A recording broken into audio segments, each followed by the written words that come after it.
Welcome back to the Weekend Warriors Show Recap Podcast. I'm Ty from the Unemployed Architects, sitting down with Justin Michael Brown. How we doing today? Good. How are you? Pretty good.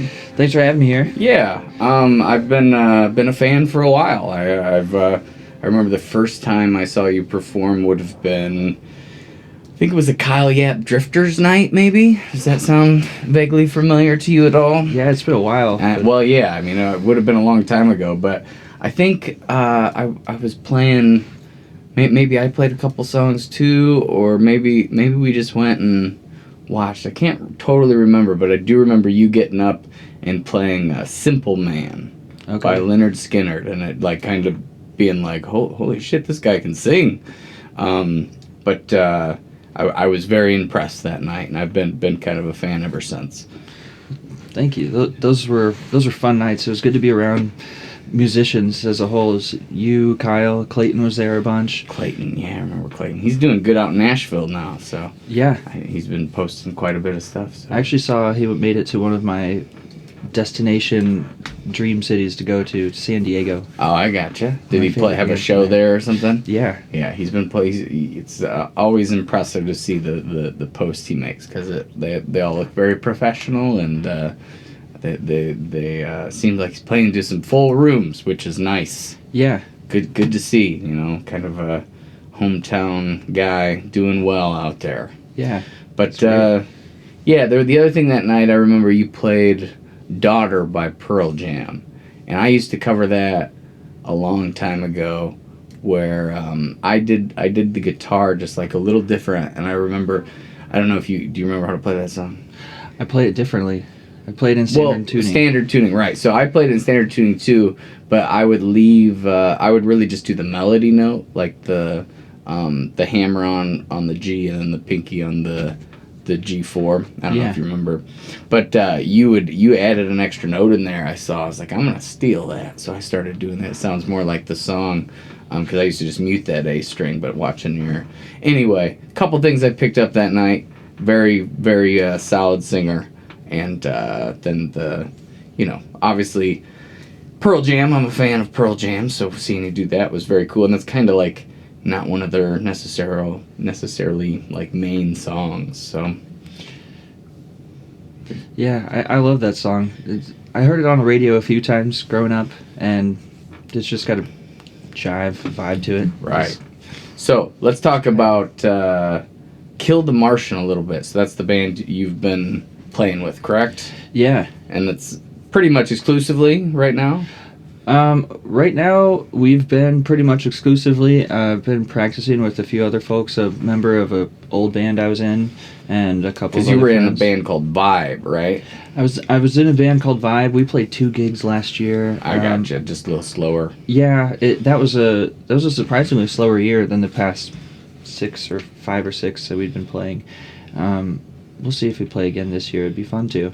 But I was in a band called Overdrive for about 4 years or so. That sounded kind of familiar too. Yeah, I think I'd seen you out a couple of those times. It's a long time ago. Right. I will say that the Kill the Martian name is much more memorable. I don't know. I see that and it like sticks in my head a little bit better. Overdrive, I see that word so much if you're a guitar player, Yeah.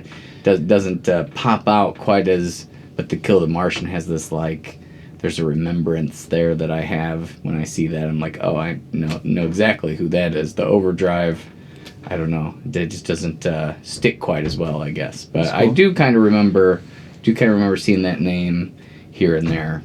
Yeah, you'd see that anywhere if you drive a truck or play guitar. Right.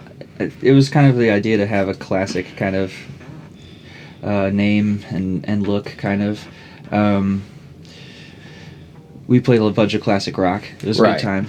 So, and that's generally you do covers. Yeah. So you haven't you don't dive into the original stuff too often. Not a lot. I have a backlog of stuff kind of in a computer, all not organized, just organized by date. Right. And just like some recordings and stuff. Yeah. Well, I'd be interested to hear those at some point because I really enjoy the covers you do.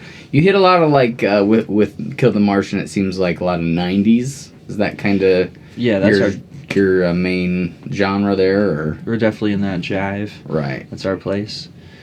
So, and how long has Kill the Martian been around? I think we're about at 2.5 years or so right now. Our first gig was in June. Okay. We've been playing together as a band we are now a bit before that. We've had a lineup change in there.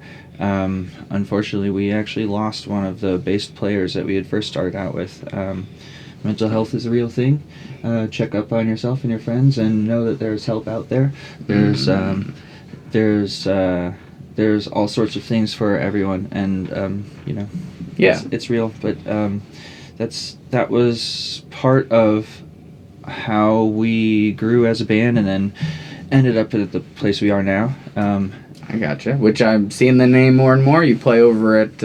So let's talk about your last. I think you played maybe at Night Shop. Was that recently? Did you have a show there? Yeah. We had a back-to-back weekend night shop, and then the Station Saloon. Oh, okay. I've played out there before. It was a while ago, but That's been a new place for us in the last year or so. yeah, It's been a lot of fun. I like that place. yeah. And night shop's always great. We had Yeah. a good crowd. Exactly. So did you play like a multi-band bill at the Night Shop? Yeah. So what do you remember the other bands or? Ritual and Revival, and before them, I'm not sure. I was actually working that night. I So you just ran over as fast as you could afterwards. ran home, didn't shower up, but got out of my work clothes. And Right. Well, that's classic musician. You Yeah. gotta be a little sweaty and smelly, or else you're not doing it right. I think, but running around like crazy. That's kind of the name of the game. So, and you work pretty much across the street. It seems like from there. So Yeah. You had to go all the way home and then all the way back. And, yeah. And that was a good show. And then you said you played at the station. What is it? Station Saloon? Is that what it's called? Yeah. Yeah. Okay. So anything Yeah. cool or exciting about that show, or was that one just you all, or? Yeah, it was just our band that night, so it was our typical 3-hour set. I gotcha. We do it in 2 blocks, and Just take a break in the middle there. Yeah. Was it a good crowd? Yeah, we really did have a good crowd. I think at the beginning, I remember feeling, I kind of said something to our bass player, Ben, that I wasn't sure if we'd have as great of a crowd especially after such a good night last night. Right. We'd like to have But I would same- say that those are kind of two different crowds. The Night Shop crowd and the station crowd would be like kind of night and day difference, because the station's over there. What it'd be like south. East maybe, or like off of Veterans, and there's those subdivisions right behind there that I think a lot of those people go to the station. Definitely.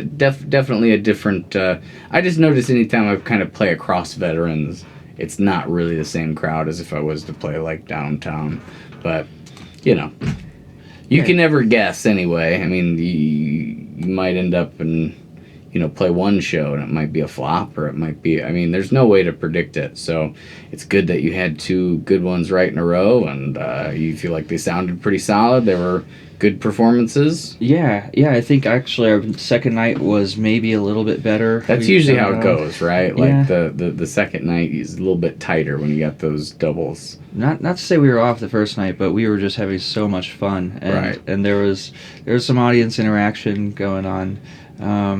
The second night was really great because we had probably a wider audience in a bigger room.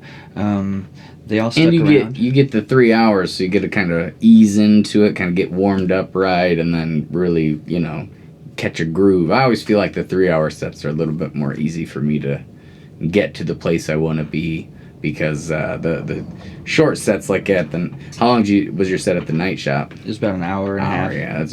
Yeah, I usually do about an hour, 45 to an hour, because I'm usually opening for somebody else over there, and I just it's hard for me to play those types of shows sometimes, because I get so used to like the 3-hour set that I just don't know how to condense it all right, and then I'm like trying to fit too many songs in, and all that. So Yeah. I do feel like the 3-hour sets are a little bit more comfortable sometimes. Yeah, it's kind of like setting the pace, Right. in the race, and you don't have to come out sprinting. Right. Yeah, there's that old saying with the short sets, all thriller, no filler. So, you're playing all your best stuff, like, one right after another. There's no, like, peaks or volleys or anything. It's just, like, hard from the beginning, and I think that's kind of a tough mentality to keep. I mean, you can kind of get in shape for anything, though, like performance wise. Like I feel like if you're playing those shows, those 45-minute sets, and you just get a really tight 45 or hour set, you do them over and over and over again. You can learn how to catch your groove that way. I just don't feel like I'm as practiced in that as. So you guys play all over Central Illinois? Actually, we're getting out of town the first time. Coming you. up, our next show, it's at Neon Bison. In Peoria. I played over there. Yeah, cool. It's kind of a small place, but it's a cool little vibe. They're trying to be kind of Nashville-esque, to my understanding. That's cool. It looks really well lit up. I like the vibe of it. From the pictures I've seen. Yeah, it's cool. It's definitely one of those like long, skinny bars but they do have a little stage. You probably could fit your drummer up on the stage, and then everybody else would be on the floor, I would guess. But yeah. And you usually bring somebody in to do your sound, or we that definitely varies kind of widely. We have our own gear, so a lot of times we'll run it. If it's kind of a bigger show or we can afford it on, it's a little bit more. We'll get a sound guy, or sometimes it's coming out of our cut, which is no big deal. It's right. Just saying we don't do it all the time. The times I've seen you, I feel like you've always had a sound guy. We might have, especially at Night Shop. That's a given because that's their sound. Right. I think last time I saw you guys was at Crafted. Crafted was one that we had a sound guy for. That was our first time playing out there. Right. Big out. When we're outdoors, it's especially of course beneficial.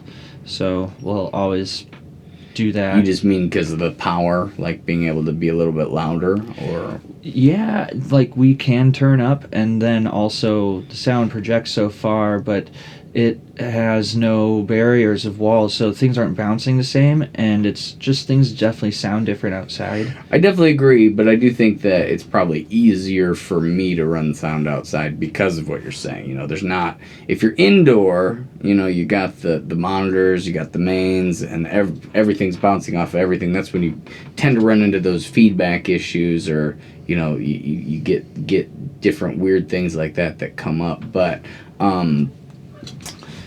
outdoor you don't have that problem, which is kind of nice. But it's true, we kind of do it backwards. But I think our thought is just big crowd outdoors. Yeah. I mean, there's definitely something to be said about the amount of volume you need when you're outdoor compared to indoor, because you definitely don't need, to be.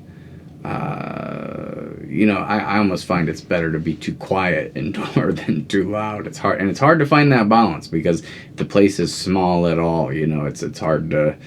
You're kind of guessing if you're doing your own sound, but if you get a sound guy, it's probably nice for indoor too. But just for that sole fact, 'cause they can hear it out front and kind of adjust. But I do think there is, since you don't need as much power. In that indoor, maybe that's why you veer that way a little bit. Yeah, I think that kind of makes a lot of sense. Haven't thought of it in that way, but it's true. Like our volume is set around the drums for one, and that's always how it goes. Yeah, the drummers don't have a volume knob usually, so yeah, it's hard to. I mean, outdoor you can mic everything and make it loud, and that's great. But indoor, you get to a certain point, I think when we played full band, we would mic the kick drum, maybe the snare, but mostly just the kick drum indoor. If it was a bigger place, maybe we would mic the snare a little bit. But I mean, you just don't need much, And a lot of times for the kick, it would be just to get like a rounder sound. It wasn't really to get more volume, so it didn't sound as like papery, I guess. But yeah. It's just doing sound, not unprofessionally. Always comes with its own kind of challenges, but that's why you hire your sound guy, so that's nice. But you do take a little pay cut that way. So pay cut's not a big deal. You got to know somebody, make sure they're free. If it's not always a fifth member of your band, or a sixth, or a third, or whoever you are, then you've kind of got to. It's the luck of the draw is who can be free, and can you find somebody, and have they done this before? Are they good? Yeah. Well, that's another thing. Is like, I always get a little weary if I was to hire a sound person, because if they aren't familiar with like my music, they don't really have any idea what. I mean, that's just little things that I've ran into, I think, along the way with playing venues that have their own house sound, is that like they don't get kind of your ideal. Your ideal is different than their ideal for the sound you're going for, because you've played a bunch of times, so you know exactly how it should sound, especially if you're doing your sound all the time. And then you get a sound guy that just has a completely different like idea of what good is, because it's a relative. Good is relative, so where that falls on the spectrum to them and where it falls to you, just two completely different places. And sometimes there can be a little bit of head butting there, but as the performer, you normally just try to just make it easy as possible on the sound, because they're working hard for you and stuff. But you run into those guys every once in a while that are not happy. Yeah. Just in general, I think. But I've seen it. doing sound, and I say the word vocal pedal. Usually that's my test. If I say vocal pedal and they don't cringe, I know that I got somebody that, because I do my own sound, so when all I use the vocal pedal for is just delay and reverb, and I have like a slap delay that I'll put on kind of some more classic rock covers I do. But if I say that and they don't cringe, that means that they know what they're doing. But if usually they cringe, that means that they've had some bad experiences. And you can't blame them. They're just kind of rolling with the punches to an extent. But I don't know. It's fun to meet sound guys who are actually excited about trying interesting things, and when that does kind of come up, I think it can be a lot of fun to work with a sound guy. But finding there's a full spectrum, like we're saying, with the relative goodness, I think, as well, as far as like what they think is good and what you think is good are two different things. I think the sound guys are the same. It's all across the board. They're all schooled on basic principles. They should have certain understandings. I mean, some of them are just as schooled as I am. Some of them have just done their own band's live sound and kind of know, and I don't sometimes almost prefer that to maybe a theater person trying to do mine, because I've had that happen where you get somebody that's used to doing like theater sound, which is a completely different ideal and mentality than like live sound for a band. So I think that a guy that's kind of has experience playing, but then you get all sorts of levels of that as well. It's very hard to guess what you're gonna get, I guess, is what I'm trying to say when it comes to a sound guy. So it's good to have a rapport. I feel like I do usually try to get the same people. Yeah, I think over my span, honestly, I've been pretty lucky to have either played in a band. All three of my like long-term bands go back further to high school. All four of my long-term bands that we did really well with, we always provided our own sound and ran it. Or if we didn't, it was because we were playing on some stage that they did this often. That's right. What they do. Or we have, with my band Vibe, we used a guy named Greg. He was really good. Now he works at ISU in the sound department. Nice. I think kind of running the show up there in some way, shape, or form. In our band Kill the Martian, he stepped in once for us when we were out of town, so that was really cool. Actually, I think he did when we played at Crafted too, so hope the sound was good to you that night. Yeah, you guys always sound great. And there's a couple other guys we use too that are on rotation, and they're really great. I think there is something to be said too about doing covers the way you all do them. They kind of know how they're supposed to sound already too. I think that helps a little bit. I think when I do covers, they definitely don't always sound like the original. It's kind of like my version of. I feel like Kill the Martian, a little more on the nose for how it should sound. Or how it did sound. You guys seem to kind of, not exactly, but copy kind of the original to an extent. Yeah, we want to kind of reproduce that sound, and we're inevitably going to have our own sound. Yeah. I mean, there's nothing you can do to make it I mean, unless you're like a tribute band that really, really like dials in how like one specific band. I feel like you can kind of get it pretty close. But I think with everybody's different, like slightly different styles, you're always gonna get a little bit of your own kind of spin on things. Yeah. But go ahead. Well, yeah, we definitely go at the main center of the song. That's one thing I like to do is try to get to the I don't know, the inflections and the value of what the singer is singing or thinking about.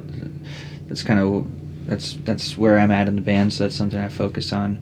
But I think we do try to do a pretty good job of that.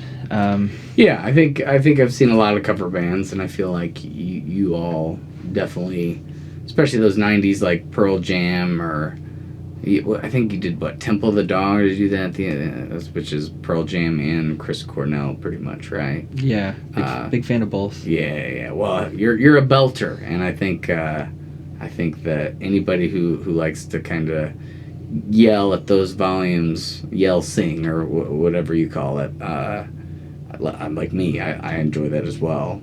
Like really belting when the time comes. It's like my favorite part. But yeah.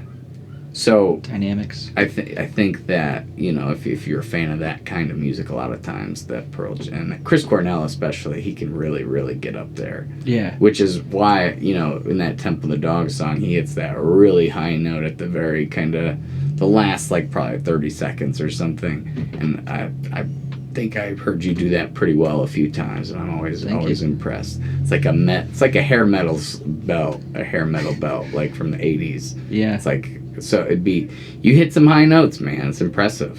Thank you. But yeah, I wasn't sure how I felt about that when I was in my early prepubescent stages of how high I can sing, but I feel pretty good about it now. Well, I mean, yeah, I think that you do a really nice job of hitting those upper echelon notes and full voice, not just like I mean, you can get there with your falsetto. Pretty much most people, I think, can do that. But to hit those with that like attack and that strength, I feel like is very impressive. And that's the thing that stood out to me the first time when you were playing that Simple Man song at Drifters at one of the Kyle's open mic, or not open mic, just Tuesday night where he would play. But you hitting some of those big notes at the end, I was like, man, this guy is good. So like I said, I've been following you kind of ever since then, and that was the first time I think I probably met you at all. So you left an impression, and I think that you do every time I've seen you, you've done a very very nice job. That's great to hear, man. Thank you. Yeah. Going back to the sound guys real quick is something I was thinking about. It's great when they, like you said, when they know the song, and it can be weird working with them sometimes. They do have their different ideas, and some of them add things in, and I've had experiences where I really liked what they were doing, one bandmate didn't, and different moments of the whole show, but a couple of times when they know the song, they boost you in the right place. They boost your vocal, or they put the little extra delay when that big yell. Yeah. See, that's what my vocal pedal's for, so I can do that, and I don't have to rely on a sound person to do that. So it's kind of the nice thing about it, but if you have a good sound person that knows the music, man, and that I think that's just the bottom line of all of this is, if you're not doing your own sound, even if you are doing your own sound, you never really can. I don't know. It's just it's hard, there's no way that you're going to be 100% consistent every time. There's no way that the sound people you're going to hire are going to be, because, when it all comes down to it, we're not like, famous Nashville recording artists, or we're weekend warriors. We go out, we play on the weekend.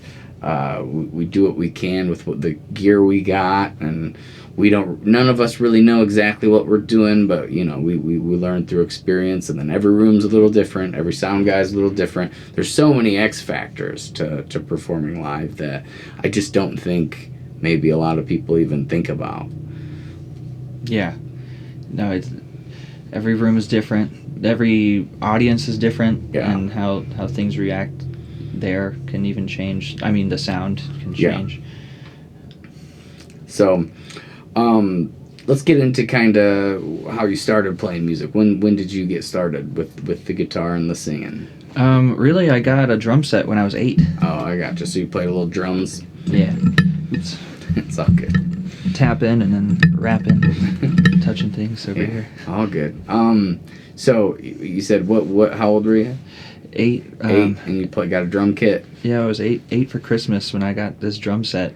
I really liked to watch the drummer play in my mom's church band. It was like a contemporary band, kind of where they play more upbeat music. It wasn't, slow church music. It was good stuff. It was fun to watch. I think a lot of musicians start out in church bands. I was one of them. The Unemployed Architects, the band I was in for a long time. 3 out of 4 of us all started, and even the 4th member, the drummer, he would play at his church. So I mean, we all kind of started playing music as a band together, kind of through church. Which I'm not a big church guy nowadays, but it was great then. You can't beat that weekly gig and that weekly practice of.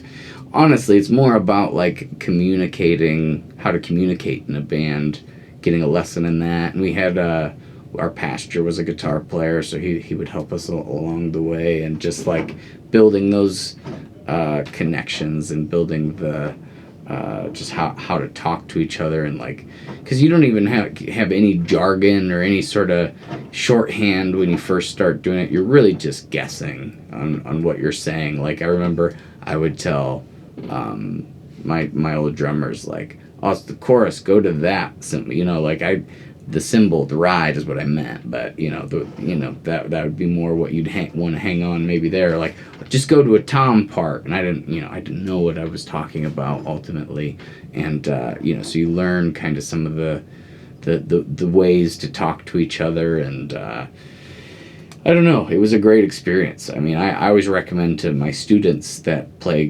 guitar, like if there's a way or you're into it at all, I mean, I don't push the religious part, obviously, but having a weekly gig every Sunday, and usually practice once for that weekly gig, I mean, it just makes you like a million times better, I think. And the few people that I have taught, like I have one right now that she's in a praise band, and she just graduated to become like the leader of the praise band. So like, watching them kind of go through that, watching how much faster the progress is with my students when they do something like that, because it's a commitment, that you're definitely gonna at least play guitar once a week, if not twice. And then I always say that performing is like practice on steroids. So I mean, it dials you in if you have to perform a lot. It's not something that you can really just. I don't know what I'm trying to say. I guess what I'm trying to say is, like, when you are doing it in front of people, it amplifies maybe the recall a little bit or something. I don't know. I always feel like when I play songs for the first time in front of people, they're usually pretty sloppy. I do it twice in front of people, and it's like night and day different, The first times, because I haven't played it in front of anybody yet, is a little bit sloppy. And then once I do it in front of somebody, it really just dials it in, because you have a different kind of thought process. But so did you play in the church band ever? Or? Well, I would get kind of some random times after. It wasn't till a few years later. Early on, I watched the drummer play. I'd love to just really see the way that all worked, and he was a really performative person. So that was kind of just. I remember that being a big reason why I was always talking about it. Surprised with the drum set, started playing music, loved it. Parents probably hated it, but yeah, the drum kit is a tough one for a parent, I think, most of the time. Yeah, like we were saying earlier, there's no volume volume control and a drum kit, so you're just loud, pretty much. Nope, loud. Luckily, I was one of 4 kids, so they were used to loud. We had a basement. We we're always running around and we're always crazy, so it was just more crazy to add, and I was singing loudly trying to learn, and 8 or 9 I was really not great, but it kind of came to me at some point with enough repetition and walking. So when'd you get your first guitar then? So 8 you got your drum kit. Freaky Friday and School of Rock. Thank you for being movies. School of Rock's a classic. I'm not really as familiar with Freaky Friday. Oh, it's great. It's also got fantastic music. I gotcha. It's a cool story. Lindsay Lohan and Jamie Lee Curtis are the leads, and I think, there's this dude in it that's famous and had a funny role. But all of that was like, okay, I know that I love music and rock and roll already. 10 years old, 11, this is sick. But these seeing what people do on stage, I think that's where I want to go. And I took a big interest in guitar. Luckily, my dad actually did play guitar, so there was always had some lying around at all times. Yeah, he had an acoustic and an electric guitar, and he played a very little bit. When we were young, he'd kind of break out the acoustic and play it, and we'd kind of dance around. That was fun, but that was most of my background with guitar. When I showed an interest in it, he started letting me play that. Of course, he was like, "Here, take it." Yeah. I'm gonna pass that part down. I think kind of. Without forcing it. You probably want your if I ever had kids, I would probably want them to be musicians. But it's like you don't want to be like you must be a musician because then. They definitely won't. It's something that you have to like let them come to on their own. I think definitely. You can mention it. Put little feelers out there. But I feel like just trying to.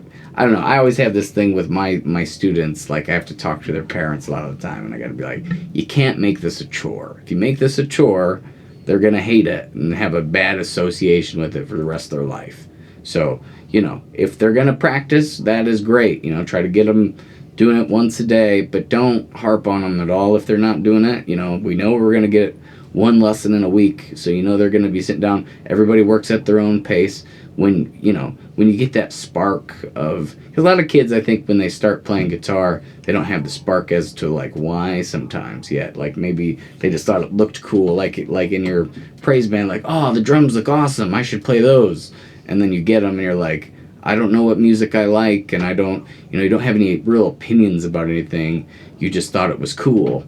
So, if at a certain point, after playing for so long, you get this like, you can see like a light go on where they're like, they either really decide that they love it, or they're just going to be like kind of, I'll play, but it's not my favorite thing. But when that spark goes on, that's when the real like, magic starts to happen with I think with me as well, and sounds like probably with you. So making it like just nice and easy until that point. You want them to come have the spark and come to you and be like, this is what I want to do. You don't want to be like, you should do this. But anyway, sorry I digress. I took us off topic there, well, but no, it's all on topic. And yeah, a little bit about that on me is I'm glad to have started in the way where I started on drums, and I didn't have a lot of structure. The only structure I had was trying to match it to the sound I was listening to. But when I started guitar, I think it's because I already had shown interest in drums, and I love to sing. So when I started playing, I think my dad recognized that I'm somebody that, I think we all would benefit from a little bit of rigidity or kind of routine, a schedule. Oh yeah. And some kind of lessons and discipline. Yeah. So he got you into guitar lessons? Is that what you're saying? Well, no, he started them for me. He taught me what he knew. He taught me kind of the basics. He knew the open chords, and he knew what a hammer-on and a pull-off is, and taught me that later on. But the way he did it for me was a lot like how we did homework together, and it was like a lesson. he would sit me down at the piano first, and we'd learn a little bit of basic music theory. Yeah. Whole half, great. whole half. Yeah. And he would pose it like, I'm gonna give you a little bit of a lecture, but this is gonna help you, and then we'll move over and we'll play some guitar. Yeah. And I knew what was coming. It wasn't like he was forcing me to do it, but I knew that this is how it had to be, and it might not be super fun, but I'm learning something, and you have to. It's kind of like, yeah, I mean, there's no escaping that. I always say with my students, like, try to listen, try to make sense of what I'm saying. If you don't get it this time when I say it, maybe next time it'll kind of click. But I am gonna go on a little music theory rant here, where I'm gonna talk about some maybe notes and some scales and some different chord progressions, or how to build chords. We're just going to talk for a few minutes about it. We're not going to get too crazy. And I always try to keep that part in the lesson. Like, I don't want them to go home and have to... Because for most people, unless they show a real interest, for most people, the music theory is is the least exciting part about playing. But, as it's very useful once you know it. But to get to that point of knowing it, and I think the deeper you get in with anything, the more you realize how intricate and how kind of cool it is. But you have to really almost want to do it. But I try to drop little tidbits in here and there, and hopefully that accumulates to some sort of knowledge, so when they get to a level of being able to really play and put things together, then some of the I repeat some of these things that I've been saying the whole time, and then you watch it like click in their brain, and they're like, oh, that makes sense. And it's just a good, it's always, it makes the teaching fun when you get that kind of light bulb moment, I think. But it is necessary. I know it's not and there's plenty of guitar players, plenty of musicians that know nothing about theory, so I'm not really taking away from that. I think if you can get away with that, that's great. I was not one of those people. I needed to take some voice lessons. I needed to I took 2 years of theory in my high school. Luckily, they offered theory classes, and somebody above me, an upperclassman, told me I should, since I wanted to do the music thing, I should try the theory, and those were super beneficial, especially for teaching, but also, I don't know, it's weird learning theory in school too, because it's like, it's so like orchestral, it's not real, it's more like classical style music theory, and then learning how that applies to the guitar has been a long process, like what is useful, what isn't useful, because there's a lot of things, like just notation wise, when it comes to music theory, that like you're never going to use as a guitar player. I mean, not never. I'm sure there's plenty of guitar players that are amazing at sight reading, and but I think a lot of guitar players are, they play. There's a certain element of theory, but they're not reading off a sheet by any means, and they're not doing. At least for me, I'm not reading off a sheet or doing anything too technical that I would need, certain aspects of the theory. But I still get weird aha moments where, like, there was a while there I was talking about modes with people all the time because I didn't really understand them, and we talked about them in theory class forever. We had whole units on the different modes and everything, and I could explain them in the music theory way, but how to use them like practically is a tough thing to kind of wrap your head around. And I think more recently I kind of got like a grasp on. So I still get aha moments as well. But anyway, back to your theory with your dad, and it was a good way to start. I can say that it's nice because I do still have those aha moments, and I think it's because I learned that really early on. Yeah, so it's good to get them young if you can, but again, you don't want to jam it down their throat early. But sounds like that wasn't a problem with you. You were all about it. Yeah. Oddly enough, I had tons of interests at that early age, and you can just tell when one thing's pulling you one way more than the other. I got my hand in a lot of different sports, not for very long. I was too distracted in most of them, and when I played hockey, I played that the longest. Our whole family played that a lot. I gotcha. It was a lot of fun.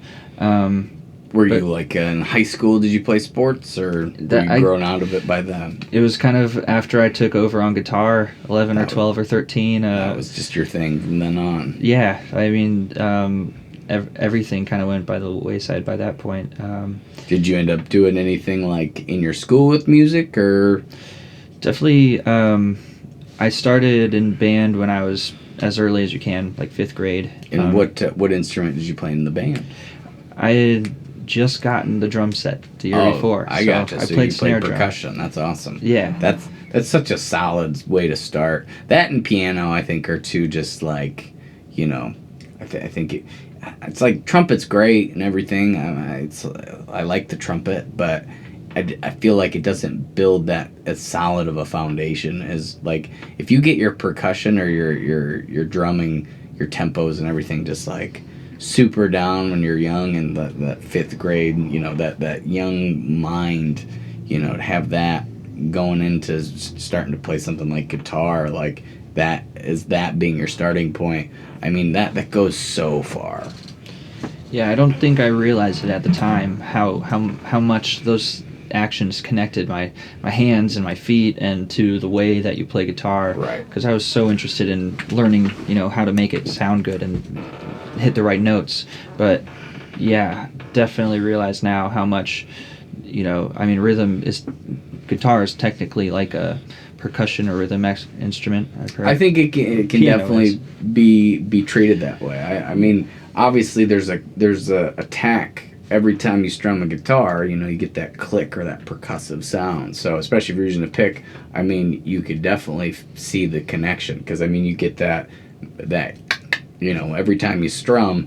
So that is a very percussive element, and you can really emphasize that a lot too if you're wanting to make it sound more percussive. So but I mean, being able to play drums to a tempo is definitely going to be able to translate to playing guitar to tempo because you just have kind of like more of an internal metronome kind of going at all times. I feel like, especially if they got you that young, which is nice. But so, and then you said you picked up the guitar. How old? I was 11. And what kind of inspired that? Like, is there anything you were listening to, or just your dad, or? One thing that we did at that time was we had on our computer that we had was kind of in the middle of the house, and we were sitting down doing a lot of puzzles at the time, my dad and I, and we had this music software early on called Rhapsody Music. Yeah. And we'd had Windows Media Player, and the player would play like these trippy visualizers. Yeah, they went along to the music, and with Rhapsody I think it was an early on subscription deal. So if you paid for the subscription, you could download anything that was available. At the time, Michael Jackson owned the rights to Beatles music, right. So like that wasn't on there. Certain things that aren't on Apple now, or early on, they wouldn't have been on Rhapsody. But so where I'm going with all that is we would just sit there and listen to so much music. My older brother was 2 years older and getting into middle school, and he had a plethora of new music. I had some stuff I like to listen to.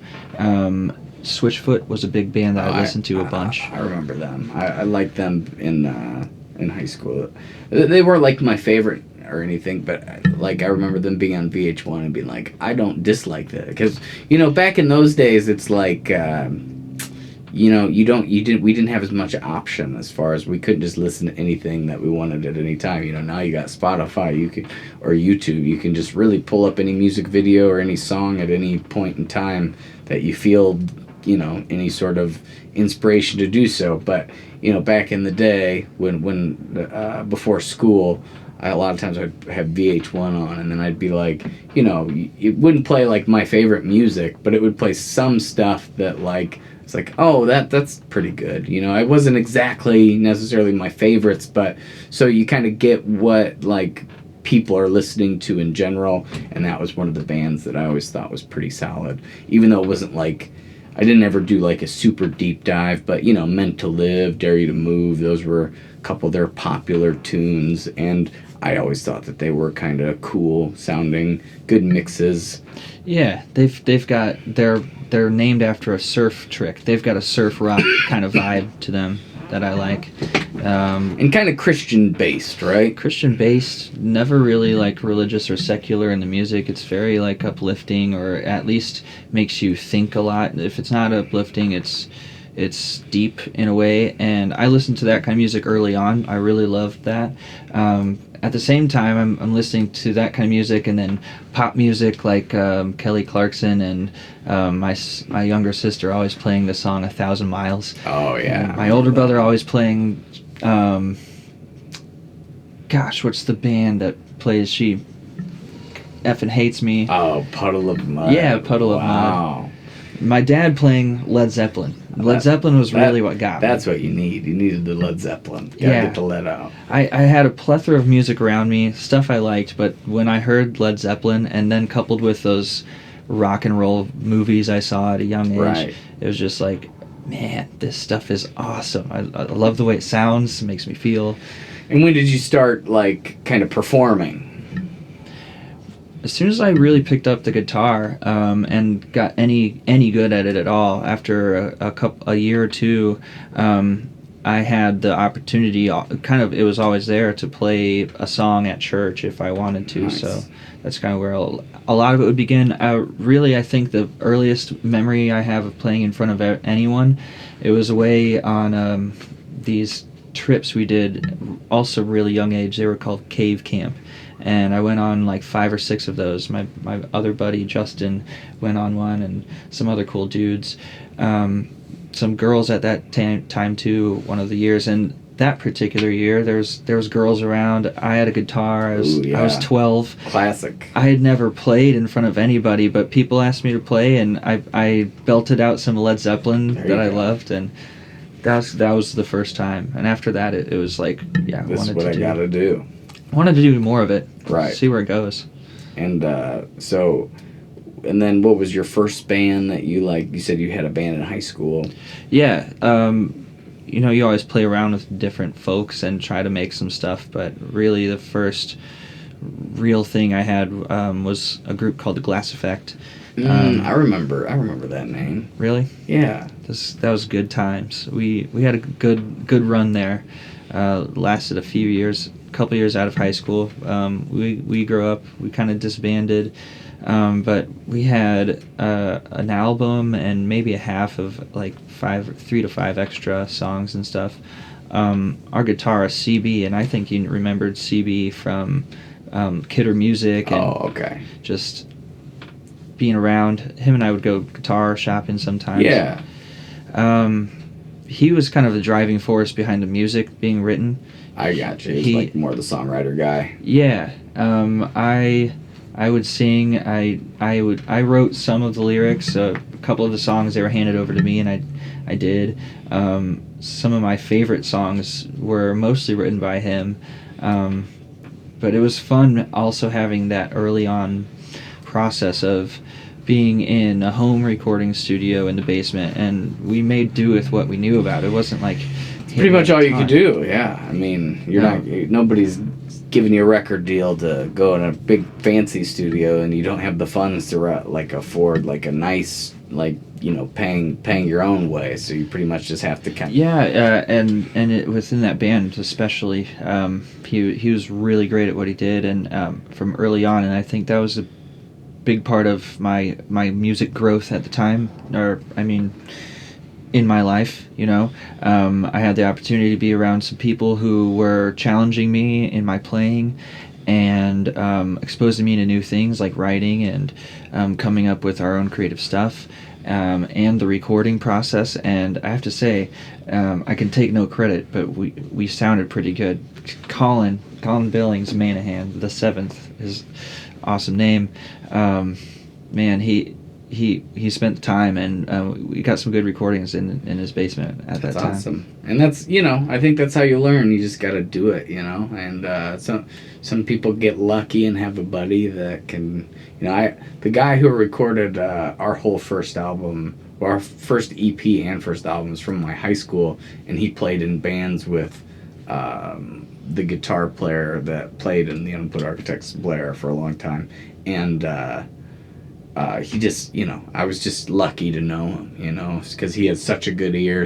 He knows. He actually was good at recording. Like, he recorded their stuff in high school, and then he went to college, got his degree in studio engineering. So, he's got it from both sides, and just has one of those just crazy ear, and he just like knows. I think he also has a degree in like computer science or something. Like, he very, very tech side of things as well, and it's just awesome to have somebody that really knows what. I can mess around with an iPad, I can figure some things out, but having somebody that really knows what they're doing is just lucky, ultimately, and just fun to be around. And I feel like I learned something new every time I go and do the recording with him. How did your history and your past with recording come up? Where did it begin? Began in my bedroom, just like most. I had a kind of rough. It was Cubase was the program. I had a little Tascam interface. I think it's like that one there. I don't know if you can see that over there, but and I had like a desktop, and I tried to figure some stuff out. I had no idea what I was doing. Like, if I listened back to those recordings of when I was in high school, I get grossed out because I just had no idea, no effects, so not even a touch reverb, lots of just bad edits. Ultimately, I would always try to like loop things. I don't know, and it's just like, if you don't get those cut perfect, and your ear isn't tuned to that stuff when you're young, and you don't really know what you're listening for. But all that being said, I did take away some things from that, and then our first like big like in the studio kind of trying to beyond our home recording. We recorded at the studio up in Chicago called Pressure Point Studio, which kind of a weird side tale to that, or side story to that, is a band we used to play with at Fat Jack's all the time called Martian. I don't know if you ever heard of them or not, but they were signed by that studio. So and Mike Schiff from our high school played bass in that band. So we had this like weird connection to the studio that we didn't even know about when we went there, and that ended up and got us a bunch of extra shows opening for them, which was kind of cool because we had that like bass player connection. Because I know that this is long and drawn out, but the bass player Mike that played in Mathian used to play bass with the guy that we recorded with, Jeff, who used to record our guitar player Blair. They used to all play together, so it's like just kind of a small world. But we ended up in, because they were signed and they would get these decent shows. We actually opened for them at the House of Blues in Chicago, which was one of the coolest shows I think I've ever done. And just lucky, kind of, just like one of those things that you couldn't have planned, really. We didn't know that they were recording at that studio, and we didn't know that we were going to cross paths with the bass player at any point in time, and then that just led to some really cool fun times. But that's so cool. But yeah, and then I would say the recording process was not. We didn't know what we were doing. I mean, that's what it boils down to. Going to a big studio, of course, we were nervous. The only advice I had given to me was practice to a metronome, because I just really wanted to get something that sounded better than a home studio. And the biggest thing I think with that kind of mentality is getting a good drum sound is such a hard thing, especially in like a bedroom. Like, I think it's pretty tough to get something that sounds like an actual studio from a bedroom. Just the drum. I mean, you can do a lot with acoustic guitar, vocal, electric guitar, even bass, but getting a solid. So we went to the studio, we got the everything all mic'd up, everything all good, but we tried. They gave us these headphones like this kind of, and we all had our own mixes, and we didn't know what we were supposed to be doing. I mean, it's all just a guessing game unless somebody comes up and just tells you, like, most people do it like this, but you don't know to ask too many questions, and you're nervous. So we had this one session booked out, and I think we ended up and got the drums tracked, and it was like a 4 or 5 hour session, tons of money we spent. And then we went back and recorded everything over the drums, and that stuff was a little bit quicker, but I don't know, we just had no idea of like the right process. And everybody's process for recording is a little different. What we do a lot of times is me and whoever I'm recording with would do scratch tracks and have the drummer just play to those. And we would do our scratch tracks a lot of times to a tempo, so it would be consistent for the whole song. So we would, just get like a simple drum beat or a metronome we would play, and then the drummer would play to those. We were trying to do it all live at that point, so everything just took way longer. We didn't have any idea what we were doing, but we ended up, and we did put a song out from that studio called Matchless, which is up on the old YouTube. And then the buddy that I was talking about that does the recording, he was doing an internship over at Oxide Lounge here in town. So we recorded the 4 more tracks for our first EP over there with him.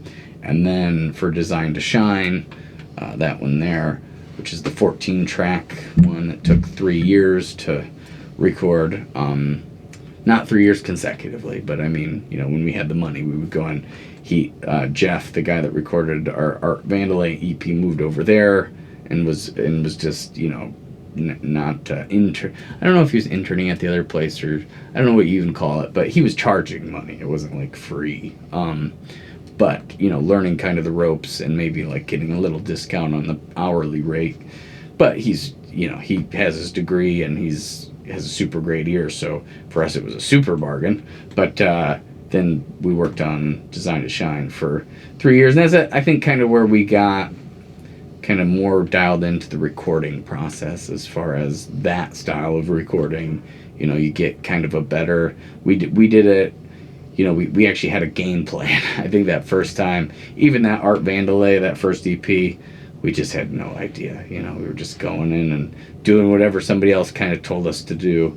And then you start to get to the part where you're like, this is what like their ideal is. This is, what maybe I think when we first started recording, I didn't have ideals for different, like a kick drum, like how I want that to sound.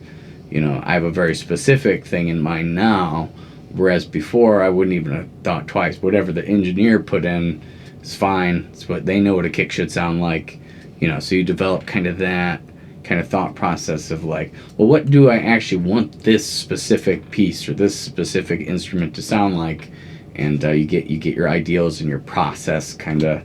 But then, as I've, been going through it, kind of, playing less with the band, it's surprising what you can do on an iPad. I mean, you can, with the nice mic and the GarageBand, this one here is the one. This caught my eye. Oh, the Zach Strell thing. Yeah. That was fun. That was at the Castle Theater. But yeah. So with this mic and the iPad, you can actually do a lot of tracking. You probably can't get a great drum sound still. They have samples in there that you can kind of use as like a good metronome or a good like scratch track drum, but it's probably not going to be the final for anything. I'm about to release one that I recorded almost all exclusively on the iPad, and then I brought it to a studio to mix and master. So it's an ongoing process. I think the one thing I've kind of come to with recording is trying to not just be so strict on I only do it this way. I have the guy that recorded our first EP and our full album. I'm recording a song with him right now, and doing some stuff on my iPad tracking, and then I'm also doing stuff in the studio with Eric over at Eclipse. So I got like these 3 avenues to try to, one of them's very expensive. So, if I just wait to only do the really expensive one, I'm not putting out enough content. I'm not putting out enough new music. So, having the different avenues to kind of, you get more output, I think, and it's less expensive. But that's really great. It's a good game plan. I don't know. Like I said, I just kind of do things. I wish I had more of a plan sometimes, but I think that sometimes it's just about action. I don't know. Valid theory. Who knows, man? Yeah. We'll only know Well, will we ever? I don't know. I was gonna say when we're dead, but maybe not then even. I don't know. But I guess you measure your success along the way, and it seems like you're really busy doing a lot, putting out a lot of music. I value that. I think that's successful. right, right. Well, it's weird though, because I mean, Teaching. yeah, teaching's great.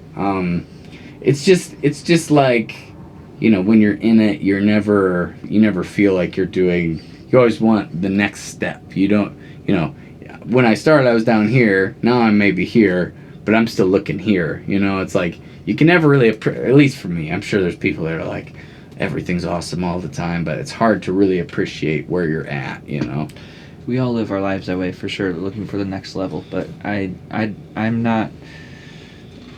It's definitely not maybe an ideal way to always frame your mind, but I'm not convinced it's totally a bad thing. Yeah, I mean, there's definitely some positives to it, because if I'm always trying to get to that next level, it's kind of constantly trying to up my game. I'm always trying to take steps forward, but like I do wish that sometimes I could just stop and appreciate where I'm at a little bit more. I do have moments, don't get me wrong, where I'm like, I can't believe that this is like my job, but I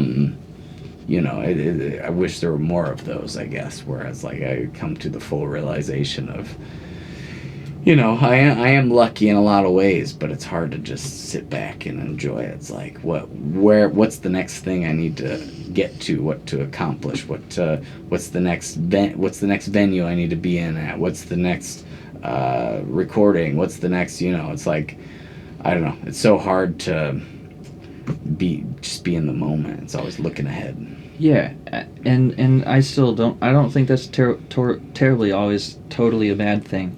I think we want to definitely strive to live in the moment. We want to revel in that time, but it's okay to always be looking at the next thing, because we've got hopefully a long life to live ahead of us, or whatever we do have, we got to make do. And I think it would be, you can't live every moment reveling in the past you just had. You Right. gotta look forward, look towards It's the good to next look thing. forward for sure. So speaking of that, what do you have coming up that you're excited about? Yeah, we've got this gig coming up at Neon Bison, and I'm excited. I haven't really played in Peoria very much at all. Our band this is a first, and It's a good market to get into. Peoria has a lot of cool venues and a lot of like real music supporters, especially I think for your style. I think would go over well there. But I know they like loud rock. Yeah, a lot, and I like loud rock too. Right. Well, don't we all to an extent? I mean, but I think there is something extra. The Peoria people might appreciate a little bit extra on that side of things, which is good, I think, for your. But there's so many places, you just have to get in at the right spots and meet the right people. But the only way to do that is to start playing over there, trying to get gigs over there. Do you do most of your own booking, or? I don't always. I've ended up booking some shows for all of our bands. It's kind of a spread effort, but usually there always generally seems to be one driving force. In our Overdrive band, it was definitely Colin, CB's dad, and it was a band he kind of put together, and it was a new thing for us that we all considered like a professional type gig. We always knew we were going to get paid. It wasn't like a second job or anything, but we treated it like a job. Like Yeah, I think you have to do that to an extent if you want to move forward. I mean, you can probably get by without doing that, but like, how much progress are you? I don't know. I always think like professionalism is almost sometimes as important, or maybe even, dare I say, more important sometimes than the talent. I mean, obviously, talent or skill is included in that professionalism to an extent. I mean, you can't sound terrible but be very professional. That's like contradictory, because if you're professional, you're at least going to be proficient. I think you're going to be able to do the job required. But Right. as far as peeking out the top of that, the professionalism, like if you have a band that's like amazingly talented, but every time they come to your venue, they like destroy the place and drink the bar down, and they just are wild. And then you have another band that you may not like quite as much, or you might not think is as talented necessarily, but they're show up on time, they don't drink too much, they do the job, they in and out. You're probably going to hire that band that's more professional most of the time. And that's maybe that's more on the bar kind of side of things, but I think that's kind of across the board. I think no matter what, you're probably going to lean that way. Yeah, you want to come in with an attitude like, you're happy to be here and this is fun and we do a really good job, but also you're happy to be there because they're hiring you, and right. So have a little bit of respect for the venue. But to kind of piggyback on what you were saying there is something that once you treat it like a job for a certain amount of time, that first part that you mentioned, the being joyful and having fun, and that can be kind of taken away a little bit to an extent once you're doing it like every when you're playing shows all the time.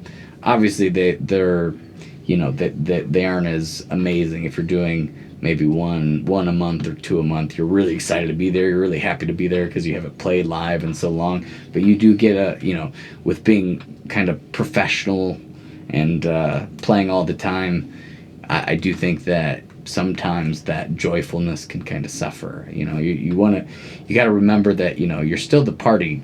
You're the guy there that's supposed to be the get everybody on their feet guy, and you gotta, it's hard to, sometimes that's kind of a balancing act, but then not to ride that line too hard where you go too over the top and then your professionalism might, so there's a little bit of weighing out there, I think, as far as what's more important. But the joyful part, people are there to, I think, well, if you're at a bar, they're just there. But if they're there to see you play specifically, you wanna inspire their joyfulness with your joyfulness. You know what I mean? Like they want to see you like express yourself in a way that like is exciting and fun, and that's gonna make them be excited and have fun. So that's that is a big piece of it that. I think can get lost sometimes. Yeah, it anything you do and you spend a lot of time on, I think it can be easy to kind of get in a twisted sense of a funk in your head about things, and when you take it seriously, as you should, it can be tough to ride the line between job and paid gig thing that you're doing that you too seriously. I think is the you should take it seriously, but not too seriously. Like you still got to remember you're there just kind of singing songs. Like that's why you're there. It's not the most serious thing in life for sure. One thing I think it's hard to find the right balance of and ride the line on is are you being paid to be there as the hype guy and the performance, or are you being paid to come and show your music and your and it depends on your audience and your band, of course. Well, and I think different members of your band function differently. Some of, like, I used to play, Dave Faulkner, he was definitely our hype guy when he was playing with us. For sure. That was his job. He added rhythm, too, and it was right. Really he was awesome. Good. He was good. I'm not taking away from his playing, but, I mean, his function in that band and when we would play, like, with the three-piece, would be to be the hype guy. Totally agree. Yeah, and he was great at that. But so I think your kind of function in the band matters as well. Yeah, he was just a hype dude, but he definitely added a lot of a layer of good energy, good vibes. I always feel like with the percussion that it's like it amps up the whole performance because you've got his hype, which is great. You've also just got this extra sounds, Yeah, I mean, what was nice when I was playing with Dave was I would do the foot drum, so I'd kind of keep the beat locked, and then he would do all the extra stuff, which all the fun part, So he would kind of play off of what I was doing, but like. a lot of times I don't even think people noticed I was even doing the foot drums. I think because he like, he's all over the place with his hands and everything, that like eyes are just drawn to him a lot of the time, which was fun. But he was such just a high energy performer and a spectacle, I would say. Like people enjoyed watching him play. So it was pretty cool when we saw you guys at Tawanda's 4th of July. Oh. I was with my family, and kind of everybody was just kind of drawn back by the whole performance. You had the lights, your sound was good. I think Doug Cook was maybe just brand new at the time. So that would have been like one of our, definitely within the first year of him playing with me, probably first few months, honestly. But because I think that summer was when he started playing. That would have been the 4th. But yeah, that was a fun show. Yeah, that was back when I was still standing and playing all the time, which turns out was, I think, a big mistake. But well, it'd be a lot easier to be able to do all the percussion if you're able to sit. Right. Well, I just had this thing in my mind, like, it's boring if I'm sitting, but when I would stand and do it, I would run out of breath. It was more like cardio, like my singing always suffered when I was standing and doing the foot drums. It was like harder to breathe, get your breath right and everything. Because all singing is, to an extent, is controlled breathing. So you add that kind of, I could do maybe a 30-40 minute set, no problem. But doing those 3-4 hour sets, you'd get winded, and then, I don't know, start sweating. Yeah, and I think sitting is a vibe. I'm 50-50 when I do it solo. I'll sit sometimes. Sometimes I like a higher chair. Usually but I'll sit in a low chair too. But I like to stand. I think it depends on my audience and how I feel it. Yeah, and that's something too that I think I had this realization. Because I was doing a lot of solo stuff at the same time as the one man band, and I'd be doing the standing thing, and it kind of felt like I was just like, if I was playing the wrong place, like a brewery or winery, I'd almost feel like I was like attacking the audience because I was standing. Is almost like too aggressive for, if you're playing with a group, you can get away with it because everybody else is standing, and it doesn't seem weird. But I think when I would play these like little bars or breweries or like outdoor kind of events, it's like almost too much to be standing. But also, after doing, what really happened is I got COVID and I got really sick. And I bought this cajon to practice at home because I didn't want to always be standing when I was practicing my foot drums and playing at home. And so I just gotten over it, but I was still feeling like extra like exhausted all the time. And I played at the Neon Bison, actually. And that was like my first show back after. I was like, there's no way I'm going to be able to stand for 3 hours and do this. So I was like, I'm just going to try it with my foot drums. And it was like one of the best like the cajon where I'm sitting. And it was one of the best shows I'd had in a long time.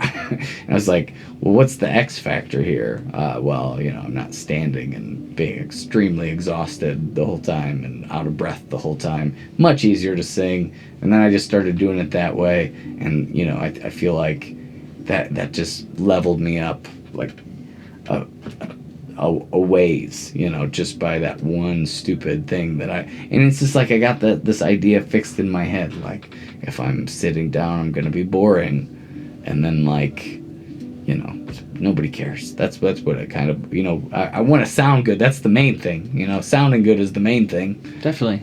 And all the musicians of our times past, there's people that stood, but I can think of people sitting in bars playing a guitar, right, on a stool, on a chair, and I think it offers a vibe. I don't think it's just because of your energy. It doesn't have to be. It's part of the performance too. It can be, but like you're saying, I think the venue, if I'm playing a festival or something like that, it's like, I definitely would almost rather stand and play with a band, than sit, and because it's less of a vibe. But I again, it's all about the way I sound. I mean, again, that's the number. You want to at least sound good. So if I sound better sitting, I should just sit. I've seen Eddie Vedder play, and he sat for part of his set. It was a solo thing. Right. It's really cool. So big wigs will sit on a small chair too. Right. It's a vibe. All right. So, biggest influence. Let's talk about those for like what were you listening to? What are you listening to?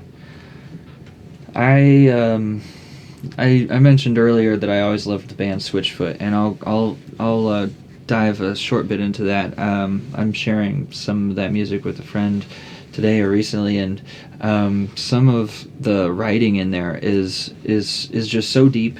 There's a large category. So the lead singer of that band, John Foreman, I just think he's a really prolific musician. He started at an early age writing about some big concepts, but in a fun rock poppy type of surf rock way that I enjoy.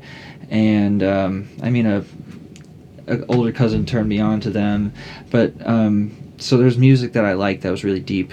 That I mean, it's just a lot to explore, like sonically, let alone the lyrics were great too. But then, you know, being with four kids, there was just like something going on all the time. We were always doing something. So, I mean, 96.7 iRock was always being played at the hockey rink, and at the pool in the summer. We're always on 101.5 B&Q, and I was a big Backstreet Boys boy and NSYNC dude, just like everybody. And right. I mean, Spice Girls and ABBA were bands that my sister liked. I remember being exposed to a lot. Which is a good thing. I mean, because it's hard to know what you like if you're not exposed to everything. You know what I mean? It's hard to really dial in your taste if you're only, some people I think grow up on like country music, for instance, and that's like all they get.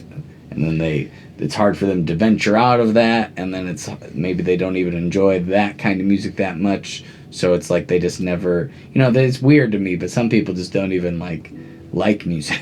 Yeah. People out there like really don't have a taste in it, and they just like don't care that much about what's playing, and would almost rather have the music be off than on.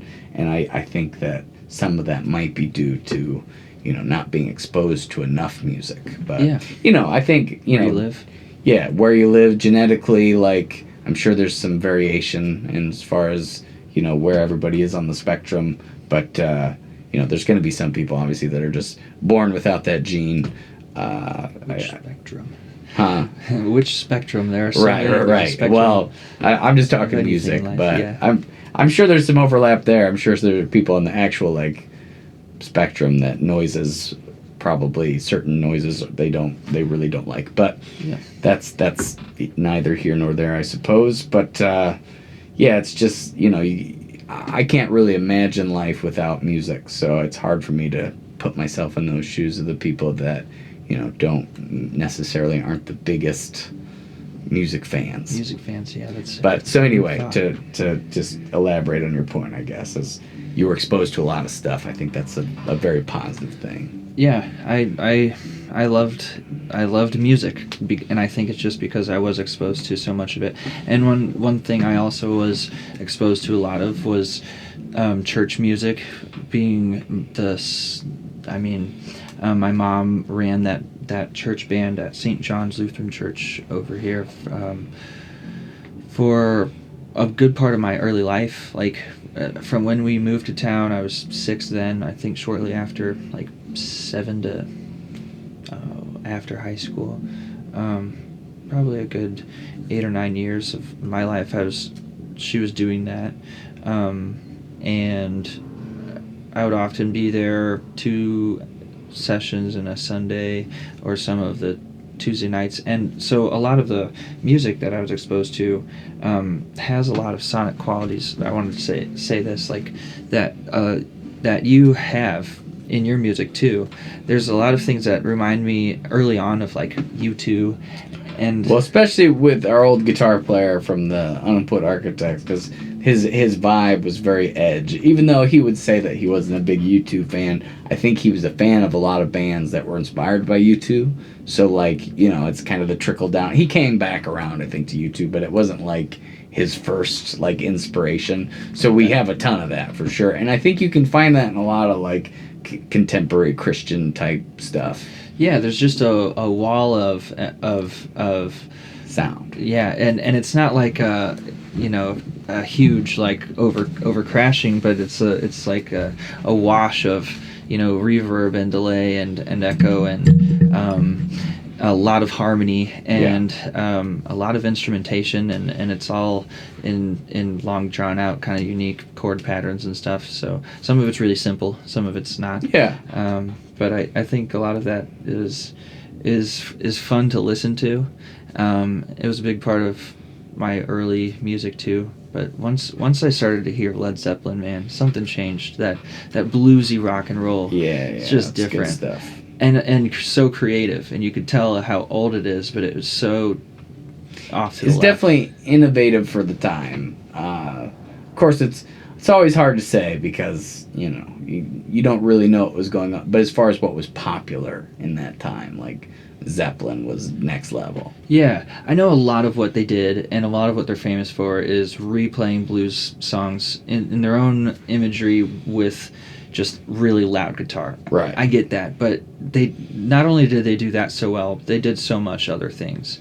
They really pushed the boundaries on.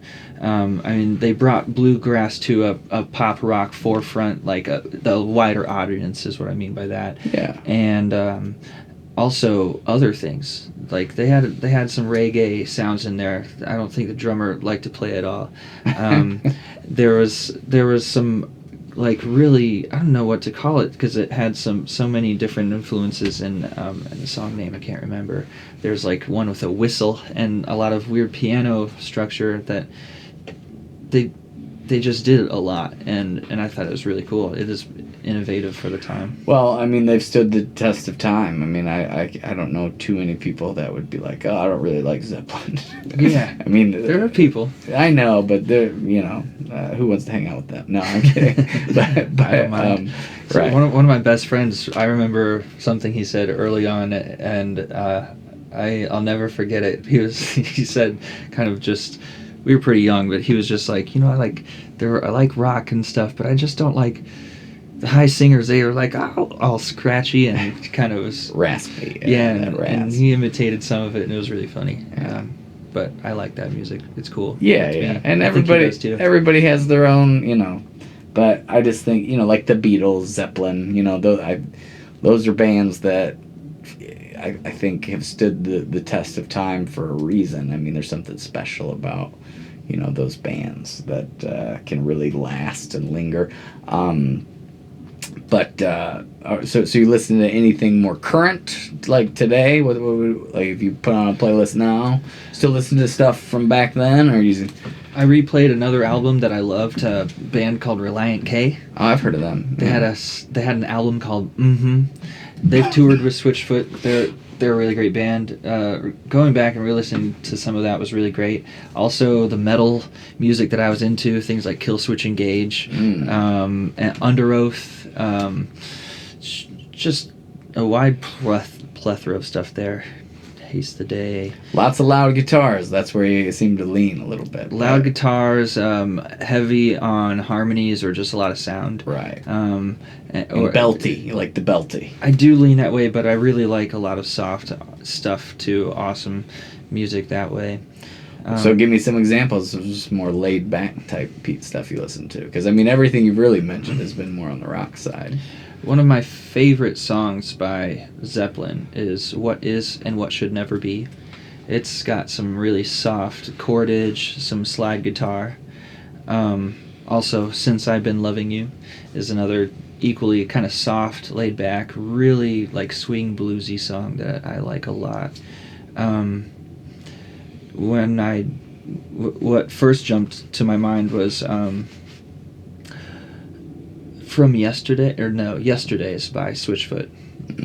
There's a soft song. It's about losing someone. I'm not sure who John wrote it about, to be honest, but and other songs written by that band. I'll talk about them a lot when I start talking about music. Another band that I love, Audio Slave. Oh yeah, loud guitars. But you talk about Chris Cornell, and he's got soft music too. Getaway Car is one I really like. It's got a really just.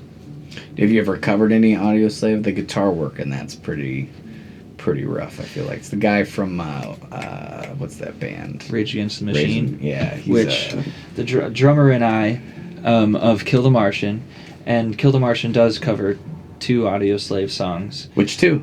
Cochise and Show Me How to Live. Oh, that's a good one. I think I remember that one the last time I saw you play, which is it's a fun song. Yeah, sure. I love that heavy guitar. Yeah, opening riff that goes through the whole song. Like a Stone, one of my favorite songs to sing.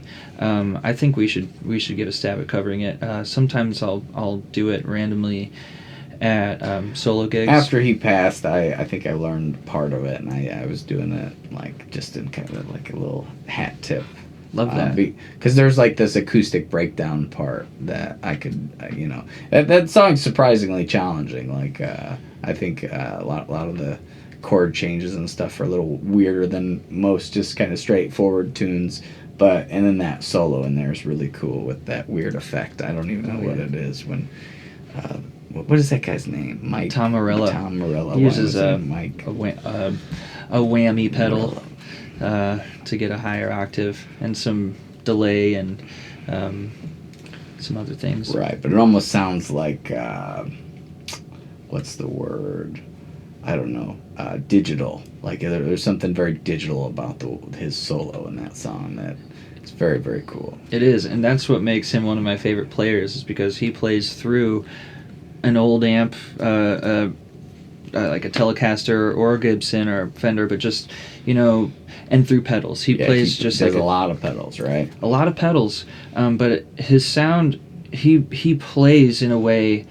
I think of the early Rage Against the Machine stuff coming out on tape, but it sounded digital. Right. He has a way of like transcending the analog, the makeup of his sound, right. Yeah, that he has, and making it seem like something else. Yeah. But he's an analog player. That's what I love about him. He's just a rocker, but he definitely had his own sound. Well, yeah, I think that's what I was gonna say is like, when he's playing, you can almost tell it's him. I feel like there's certain guitar players that just have their signature, but he has a little bit wider range than a lot of those people I'm thinking of. Like if I think of like AC/DC, like I can usually tell within the first like 2 measures of the song, like, oh, this is AC, even if I don't know the song. And then the weird vocals come in, you're like, oh, it's definitely AC/DC. They kind of have this weird like 2 signature. Guitar player has a very signature tone, and guitar player has very like signature rhythm. Honestly, like he plays kind of these offbeat like chord changes sometimes, and not on the 2 and 4, I guess, or like in between beats, like he's changing. But anyhow, I can usually, and that's a very specific guitar tone. But Tom Morello, I don't know why I can't remember that.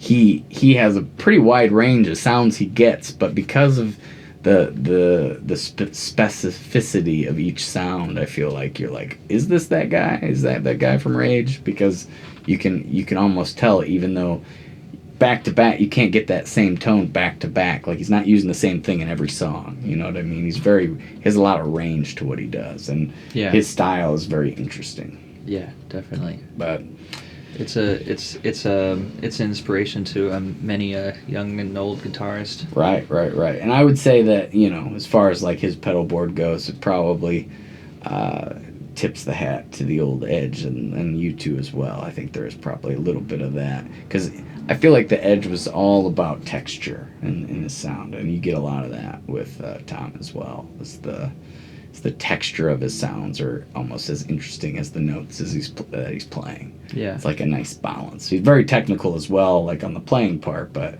the tone he's going for is like always very like specific. But big Audioslave fan. I can't go wrong with Chris Cornell or Soundgarden or Audioslave. Any of those, you can usually find some pretty Temple of the Dog. I mean, the list goes on, right? One thing I did back at the time when I first started getting exposed to that music was I had already had groups of musicians that I'd like to listen to all their music, but it wasn't never a thing I intended to do intentionally. But downloading music became more popular or more accessible, and people started downloading whole discographies, and so that became a thing I did for a little while. And listening to bands at that time, bands I was listening to were like, I was in a transitioning phase, coming out of playing a whole lot in this metal band I was in high school, and we had some some pretty big shows and some minor success and some opportunities for us, and a lot of fun. Coming out of that into a short period of time where I wasn't playing music, but I was listening to a lot, and a friend was showing me a lot of this 90s rock and songs I had already heard and grown up with on the radio. Well, definitely at that pool at 101.5 and at the hockey rink, I'm sure all those that's what I always get, that nostalgia when I hear songs from the 90s that weren't necessarily my main songs, but the ones that would play on the radio. I was never a big radio guy. I didn't really, I was really into specific bands, and I would do that. I would listen to their discography and get really, so I'm a lot of, I'm looking through a small window kind of, but when you're at the pool or you get the lit comes on, what's that, is that you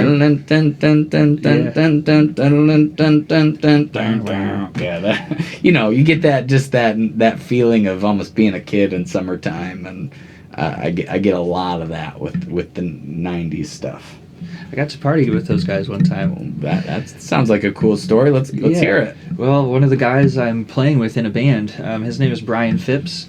Oddly enough, that all circles back around to hockey. He was a hockey dad in town, and his son played with probably my older brother. A lot of this music we were listening to was playing in the hockey rink, and to me it just makes me excited when I think about that. It's high energy, and that sport in particular is pretty, it's about crashing and brutal, and definitely fast paced. Yeah, it's fast paced, and then that music, all that 90s you have to stuff have that complementary fast pacedness. It is.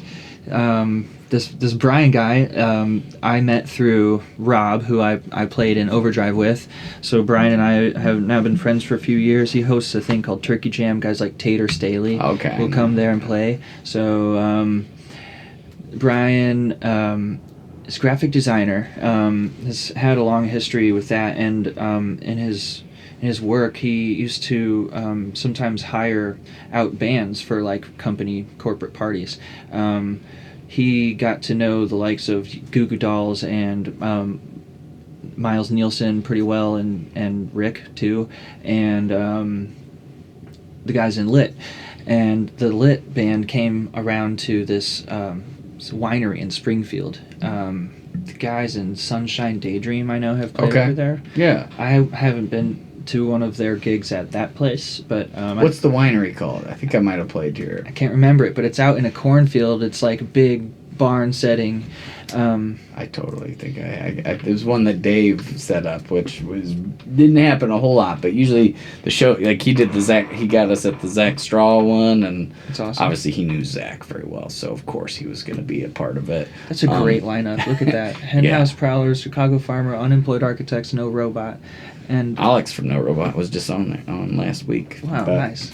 But yeah, so some of the, why is it slipping my mind with that wine? Because it was such a last minute kind of, Dave type show.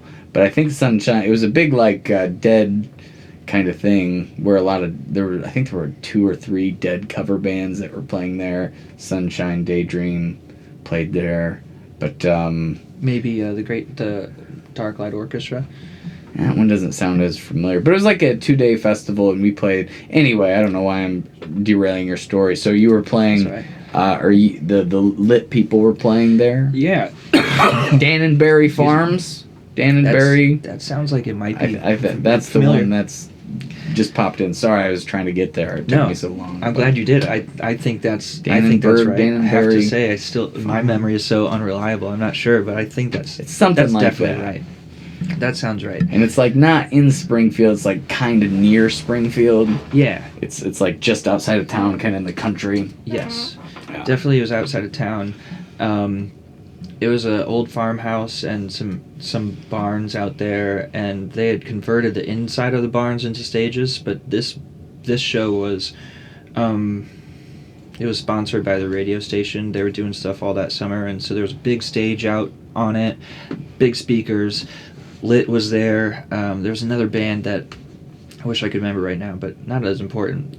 We got there, and Brian spots him right away. He's like, "Oh, there's the guy." And yeah, they're like tattooed and have the hair and jacket, and just two of them. The lead singer and the guitarist are just leaning up, kind of. No one's really talking to them. They're kind of in their own area. It's not like it's VIP or anything, but Brian just clearly knows him. He goes up to him, so I follow him around. We talked to them a little bit before the show. They play a great show. We were kind of staying in the front, and I mean, one of the things they talked about was a new song they put out, and they kind of pointed at Brian and said, "You'll like this one." And after the show, we stuck around for a while. They were signing autographs in an area by a stairwell. Brian and I just kept chilling for about an hour or hour and a half or so. We talked to some other people. We almost went into town with a group of folks, but we opted to stay there, and glad we did. Everybody left, and we were kind of just chilling by that stairwell for a little while. Actually, those guys would kind of see us, and they'd kind of wave, so it kind of seemed like Brian knew we were going to be able to just hang out with him if we stuck around long enough, and that's definitely what happened. At the end, we got invited up to the green room, and singer, I wish I could remember his name right now because he was a really nice guy. He was sharing some, I think it was really old, what is that liquor I like that no one does? Jägermeister. Oh, we were sipping on some Jägermeister, and I mean other things were around, and it was really cool talking to those guys. And this other band, they were like a paying homage to 70s rock, classic rock kind of band with a new vibe, and they did it well. They were cool to talk to. They were touring with a big band they probably grew up listening to.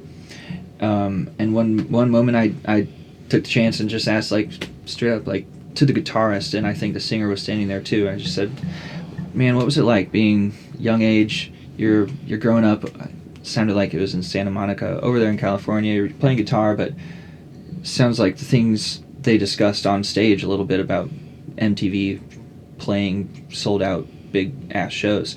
It's like, what was that like for you at the time? And they just kept it as simple. It was like, man, just we're out there kicking it, doing our thing and following our dreams, and we're making it to some of the biggest things we would in life, and at that time, and just it was awesome. I'd never take it for granted and keep doing it, and now they're still doing it today. So I don't know. It was cool to get to talk to them for one moment about their early success. Their path. Yeah.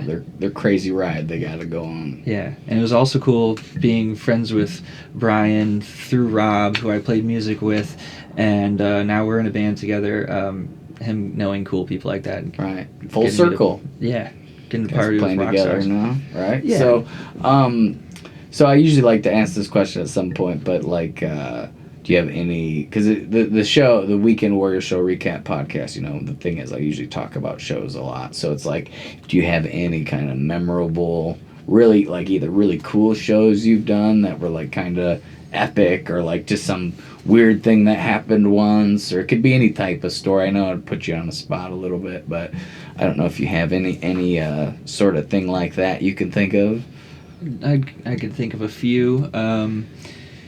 A big one for our band, Glass Effect, was being one of the first bands and putting on a big show with local groups to play at the Castle. And we I don't think we sold it out, but there's pictures of the crowd that night. It was pretty awesome. Was that back when the Castle like just turned into a venue, or was it before that? Because they even had shows before it became an exclusive music venue. I think it was at that time when it was becoming an exclusive music venue. It had already had shows, and I think, and I don't want to totally misspeak, so I won't promise, but I'm pretty sure that the deal was like, we hadn't had a big like local show before, but we had a following, and we knew other bands that did, so we booked a show. I think it was like the first like at least big local show there. Yeah. For groups, and it was all metal. It was cool.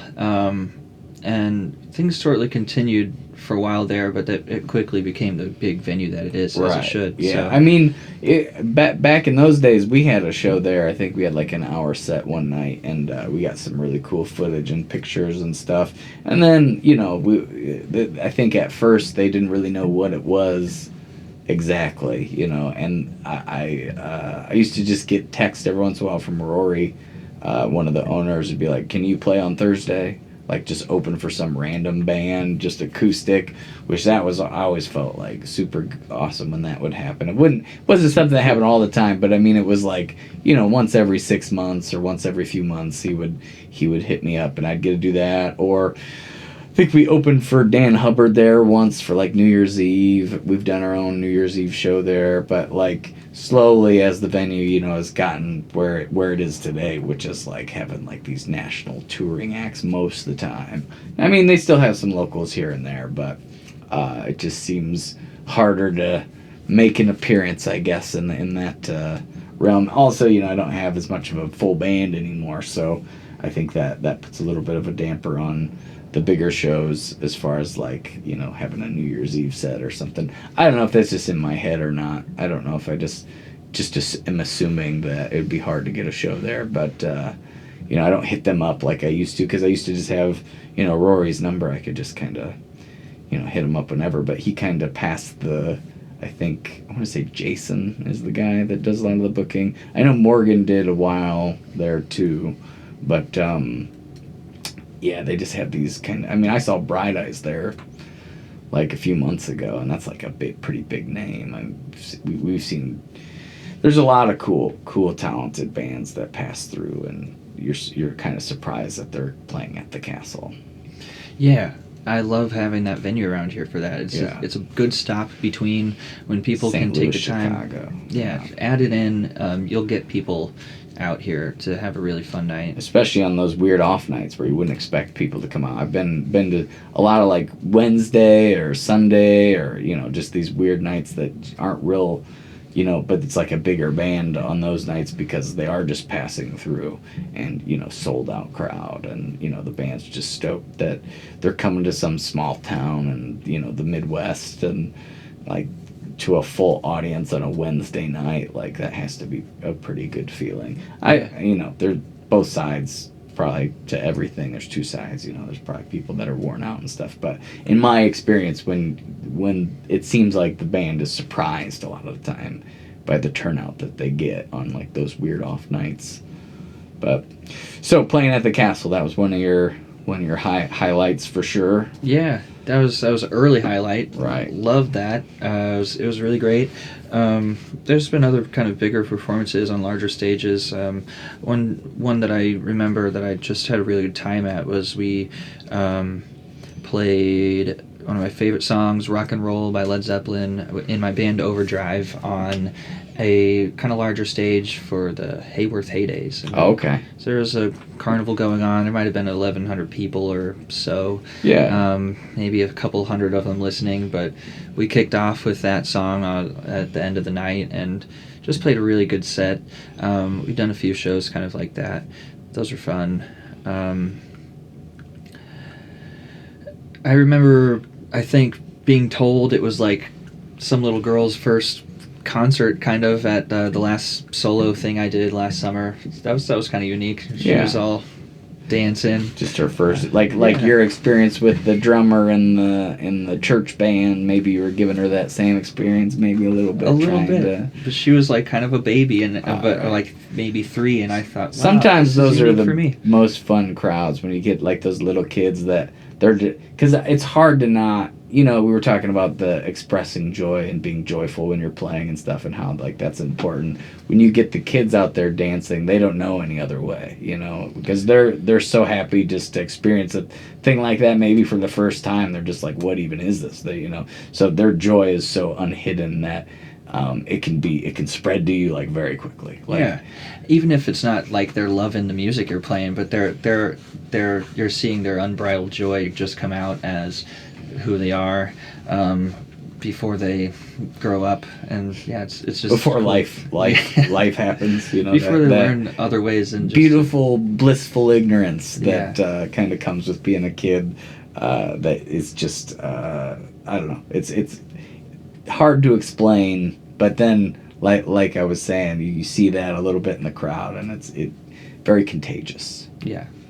But all right, well, I think we covered a lot of things. Anything else you want to dive into, or you think we covered most things, or?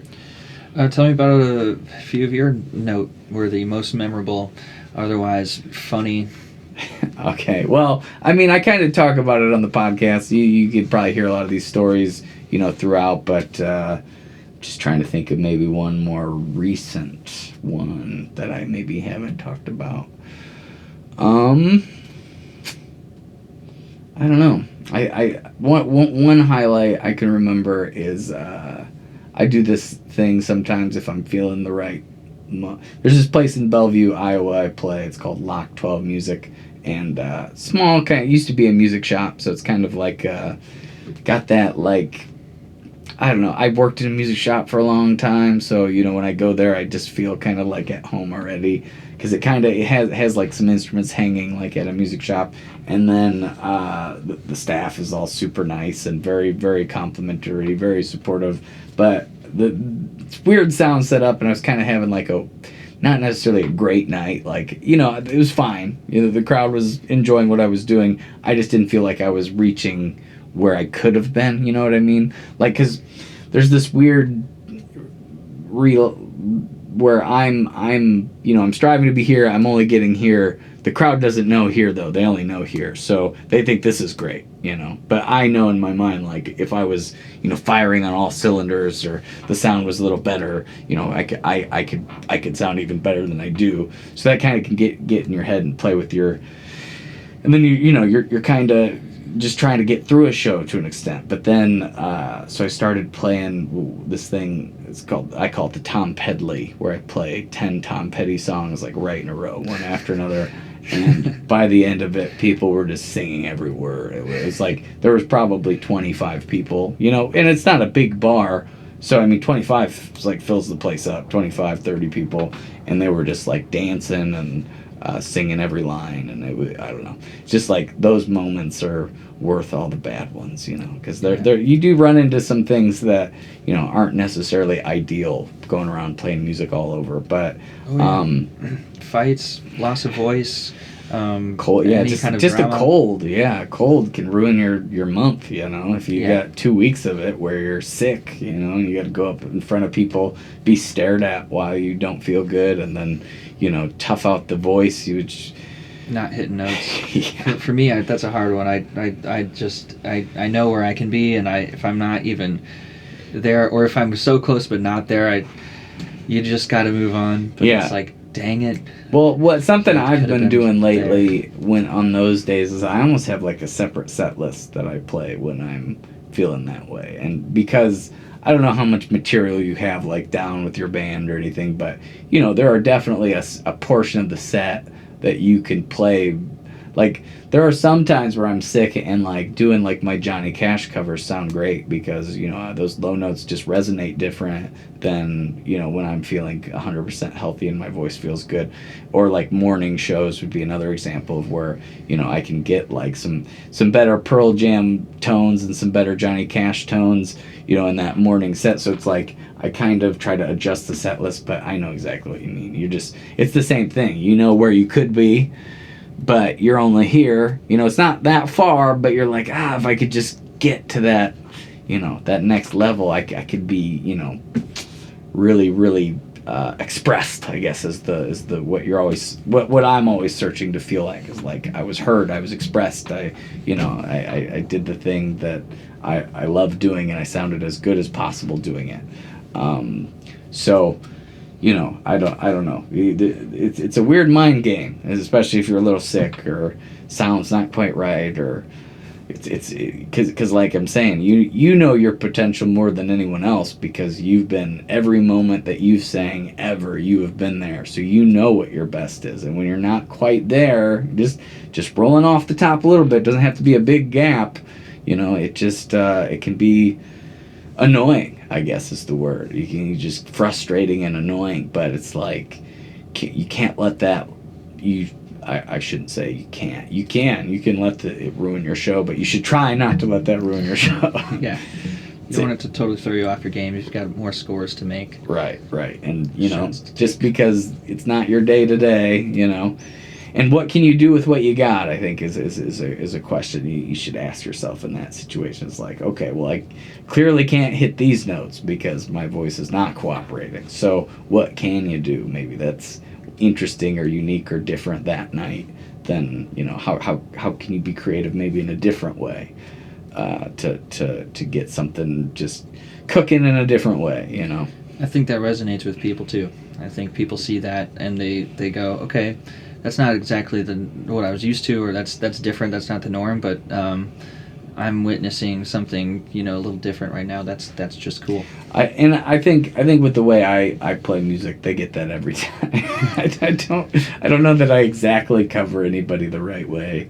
I kind of always, I don't know if this is out of laziness or just like my filter is not, when I do a cover, no matter what, it's just not really going to sound like the original. I mean, a lot of times I change keys of songs and stuff like that. That's another thing that I started doing. There's like a certain set list of songs where I can just play it in a lower key without using like a capo or anything necessarily.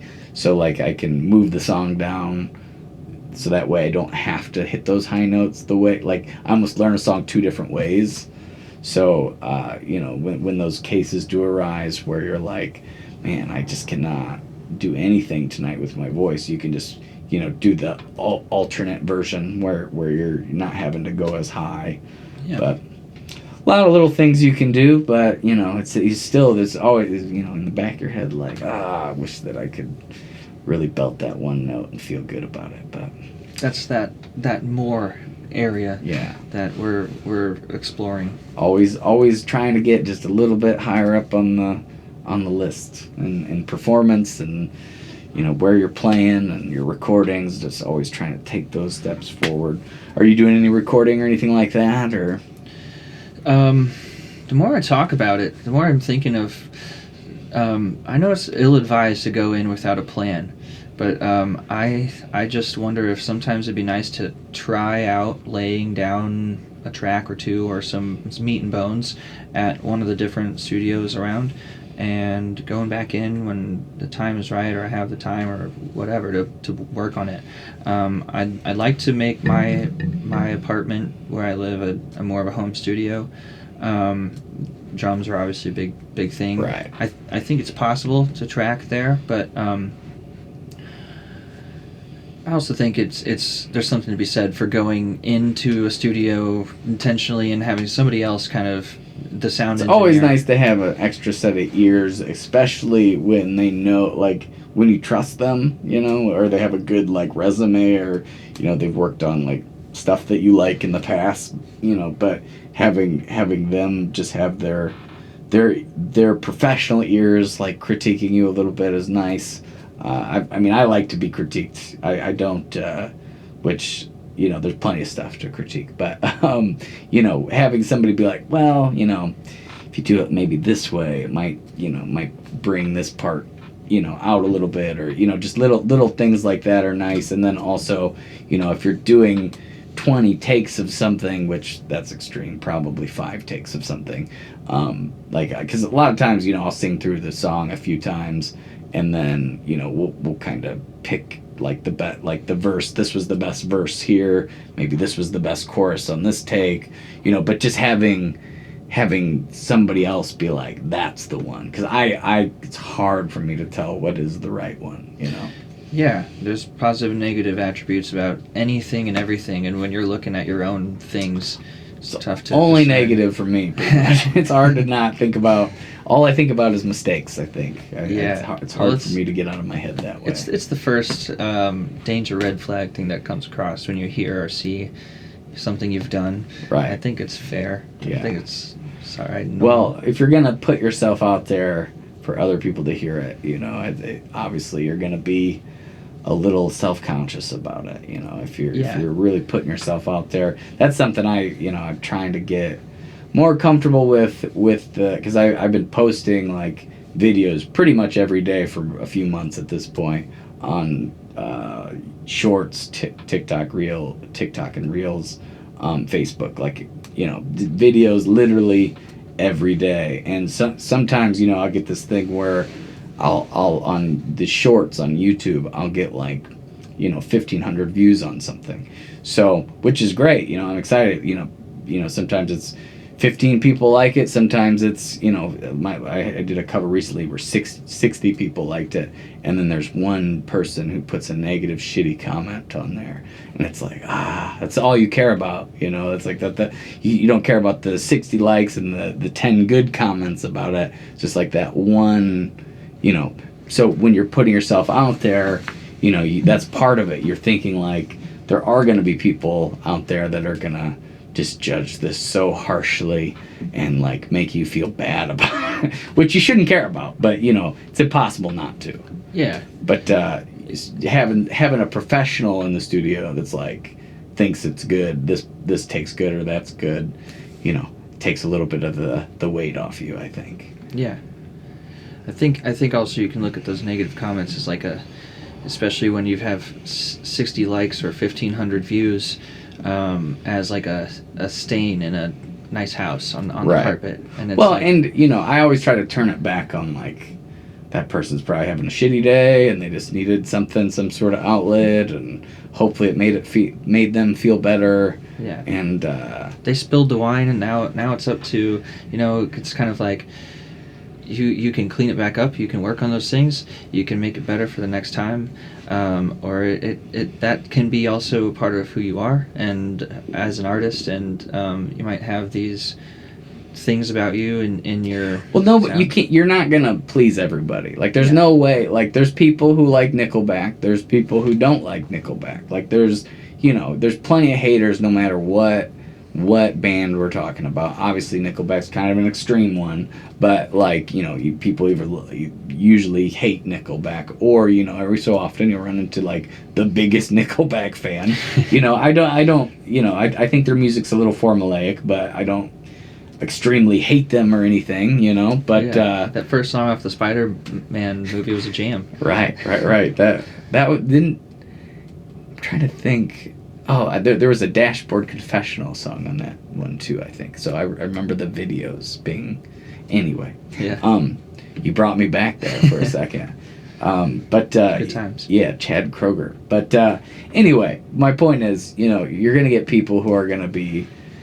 Honestly, just say something shitty to say something shitty. You're gonna have people that genuinely just don't like you. Like they don't like the vibe you give off. They don't like your music. They don't like your voice. Everything that way. And then just people that are having bad days that don't even care about you so much, but they just want to be mean, to try to, make themselves feel better to an extent. So, I mean, there's no way around that. And the more you expose yourself, the more you put yourself out there, the more you're gonna have that. I mean, there's no way around it, and you just have to, But I do think that does unfortunately play into, when we're talking about recording and trying to get the best sounds out of things and not knowing what's what. That is a factor. Sometimes you do think about that one guy that's like just being shitty, and you shouldn't. Again, you shouldn't. But it helps. It just helps to have a good sound engineer be like, that's the take. That's the one. They're at the front of a lot of the reason why so many of our favorite bands sound good. Every producer has their own style. No matter who you go to, it'll sound a little bit different, and the way and the reason they do what they do is what makes them good and why people go to them to do it. I just got that Rick Rubin book. If you've heard of him, do you know who that is? Yeah. He's been promoting it pretty hard, and I saw a couple interviews with him that I really enjoyed, and just like his interpretation of art and kind of the creative process and stuff. And he's a producer, but he doesn't really play any instruments or really know any of the sound technical stuff. He just knows what he likes. Obviously he has a little bit of know-how after doing it for so long as far as like being in the studio and stuff. But a lot of it is just like he's good at finding what makes a band like unique and why why people would like them. Like, you know, he sees it from a different perspective because he's not like the most necessary musical guy. You know, he hears like maybe it's the rawness of them, and like we want to emphasize that, or you know, but just that kind of thing is pretty priceless. Having those extra ears and just you know, sometimes just having an outside perspective makes all the difference. You know, it's hard to, because you're not objective. You're you know. Obviously, especially for me, I'm gonna be super self-critical. I'm gonna just listen for the things that are the worst parts of the song that could improve and try to make those better. But it's nice to have somebody just like listen to it like a person would listen to it that isn't you, because just that, you know, not just that objectivity, they can kind of, you know, hear it in a different light than you will ever hear it, I feel like. But Yeah. so hoping to hear some recordings from me at some point. I'd be happy to help out in some way if there's something I can do. Maybe just get you in here and track you some stuff. Happy to do that, because you know, I think you're very talented, and I look forward to the next Kill the Martian show. So tell people where they can hear you. Maybe that camera there. Yeah, thank you. Yeah, Thanks for having me here. No problem. This has been great. Yeah. Look toward my band Kill the Martian to be at Neon Bison in Peoria on February 11th. 10 to 1, I think. Yeah, they're kind of a late 12. night. Yeah, I think it's probably 10 to 1. Because the bars in Peoria open till 4, so. Okay. Yeah. But yeah, that'll. Cool. So February, when Get was back that? to late night gigs. February 11th. February 11th, so that's coming up. Is that Saturday, right? Yeah. This might not It's Saturday. air before then. What is today? Wednesday? We'll see. I'll see if I can get it out before Saturday. Got anything beyond that, or? The new band I'm in, working on, we're called Intero Bang. We'll be at Station Saloon on Cinco de Mayo. There you go. And All right. then watch our Facebook pages, and Kill the Martian will have more gigs coming up for this spring, dropping soon. All right, awesome. Well, thanks for coming by. Appreciate it. Good. I don't think we've ever really. I mean, we've talked here and there, but not like as in depth as this. So it's good to kind of sit down and really kind of deep dive. So I Yeah. appreciate that. And all right, well, This has been nice. yeah, I think we did it.